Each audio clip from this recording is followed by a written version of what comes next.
The girl had never received a day of professional training, yet she cooked a dish that tasted like heaven. People from miles around got addicted after one bite. Everyone gave her a thumbs up. But that day, a mysterious man picked some up and sniffed it. He just took a small bite. Without saying a word, he paid and stood up. He walked to the girl and handed her a business card. ฝีมือขนาดเนี้ยน่าจะอยู่ในที่ที่เหมาะกว่านี้นะ Busy working Daisy didn't want to bother with him, but out of politeness she slipped the card into her pocket. Until that night when Daisy was about to rest, she felt that business card in her pocket. Curious, she looked up the restaurant on the card, and was shocked to find that the head chef of that 5-star restaurant was the legendary Chef Paul. Elites from all walks of life were proud to take pictures with him. Ordinary people who wanted to eat his dishes had to book a table 2.5 years in advance. Such a rare opportunity she naturally didn't want to miss. So the next day, she followed the address on the card and went to that restaurant. It was Daisy's first time seeing such a luxurious place. She looked around like someone who'd never seen the world. Everything fascinated her. Soon an assistant led her into a high-end kitchen. The stoves here all used hydrogen fuel. There were over 10 different knives of various sizes. The blades were so clean they could be used as mirrors. But just as she was admiring everything,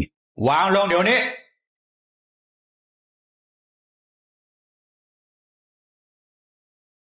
ขอโทษค่ะ มึงพามาสอบอ่ะ ครับนะ hearing that she had to compete in a cooking test to get the job, made Daisy lose confidence and want to leave. But as soon as she reached the door, she was blocked by the legendary Chef Paul. Seeing her idol right in front of her, Daisy decided to stay. The test topic was simple.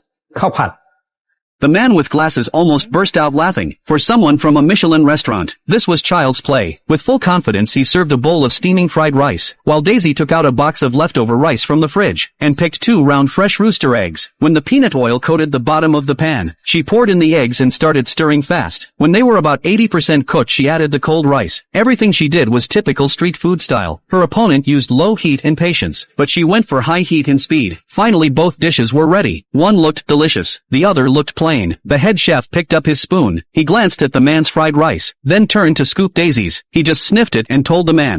กลับบ้านไป The man was furious. He came from a fancy restaurant after all. The proud chef didn't bother explaining. He slapped him across the face, then leaned close to Daisy, and sniffed her scent. He said that poor smell had to be washed off before she could work. Daisy took that seriously. Was the smell of fried noodles really that obvious? After cleaning herself up, Daisy looked at herself in the mirror. She could almost see her future success. But the twisted Paul would soon make her understand the price of becoming a top chef. Then Paul announced their next task. Tomorrow they would cook a dinner for high-ranking military officers. The theme was blood and flesh. Paul brought out a piece of A5 Wagyu beef. With one light swing, he sliced off a piece thin as a cicada's wing. Then he let the inexperienced Daisy try. But Daisy, who had never handled such fine ingredients, was clearly at a loss.